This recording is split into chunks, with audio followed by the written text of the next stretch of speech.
Right now at 6, an alert for parents in West Bend. This convicted sex offender, who's about to be released from prison, will be homeless when he gets out. Eric Moffett will get out of prison next week, but he will have nowhere to live. Julia Fellow reports from West Bend. It's a story that's new at 6. The homeless sex offender is going to be released from the Racine Correctional Institution in 5 days. The police chief says although it may come as a surprise to many, this is not uncommon. To me, this is the worst situation, is to have them homeless. Eric Moffett exposed a 13-year-old boy to harmful material, including pornography.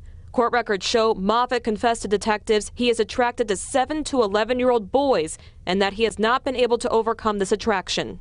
After spending just over 2 years in prison, he will soon be let out with no place to live, leaving West Bend residents with mixed emotions. It is very scary for all the children and families, and because you just don't know what's going to happen. There are people who are phased out of being in prison throughout our community, and they live down here, they live in other places where they can find places to live. The police chief wants more done to make the community safer.